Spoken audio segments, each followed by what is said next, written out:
Okay, so let's talk about something that sounds, well, completely wrong. We're going to dive into why being bored might just be your greatest secret weapon.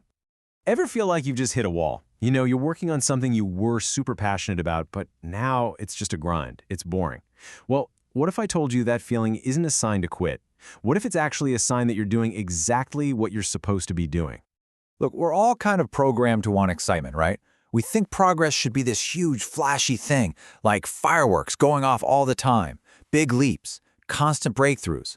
But the reality, the actual way people get good at stuff, it's kind of quiet.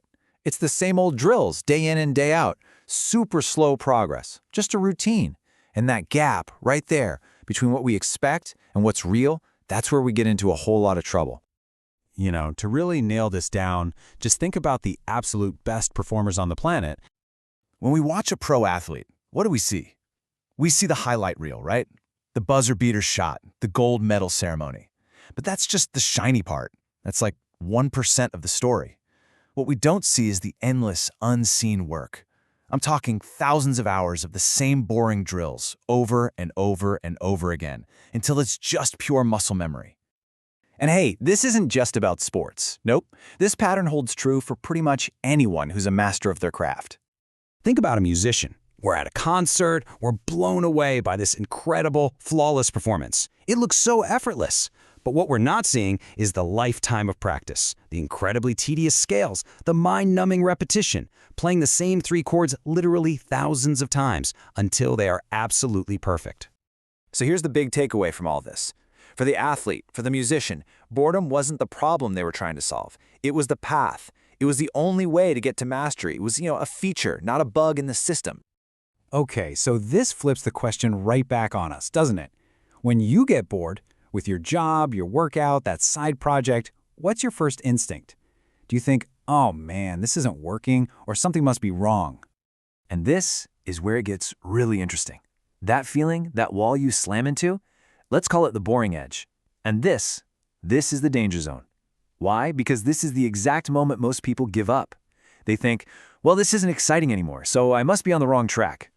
And that right there is the real hidden cost of bailing out too early. See, all that work you put in at the beginning, all those repetitive, kind of boring sessions, that wasn't for nothing. It was building momentum. It's like compound interest for your skills.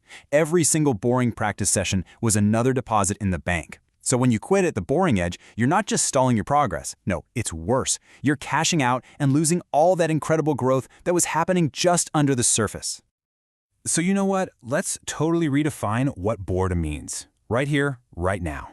Forget the negative vibe. Boredom is just the signpost that tells you you've left a land of easy motivation. It's the territory where that flimsy initial excitement dies and real, solid discipline has to kick in. It's the signal that the real work is finally starting. Here, think of it like this. Imagine you're building a giant brick wall. Day 1, you're pumped. This is going to be awesome. Day 10, you're still feeling it, you're motivated. But then, day 50 rolls around, and it's just dull. It's just another brick. Slap on some mortar, another brick. But here's the thing. You don't stop. You just keep going. And then, one day, maybe it's day 100, you take a step back, and whoa, you haven't just been laying bricks. You've built something incredible, something strong, solid, and unshakable. And that whole middle part, the boring part, that wasn't wasted time, not at all. That was the bridge. It was the only thing connecting your exciting idea at the start to that amazing result at the end. And what this really shows us is that there are 2 ways to go about things. On one path, you've got the dabblers. These are the people who are always chasing that initial rush of excitement. But the second it gets even a little bit boring, they're out. They're on to the next shiny thing. But then you have the masters. They got it. They know boredom is just part of the process. They embrace the consistency and they just push right on through.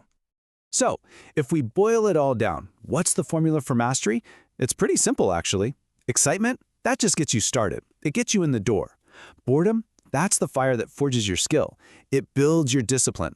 But persistence, sticking with it through the boredom, well, that's what gets the job done. So please, stop thinking of boredom as the enemy. It's not. It's the frontier. It's the proving ground. It is the literal edge where real skill, true character, and things that last are actually built. So, from now on, When you feel that boredom creeping in, don't panic. Don't run away from it. Lean into it. And just ask yourself this one question. What amazing thing is this boredom building for me right now? Seriously, the answer just might change everything for you.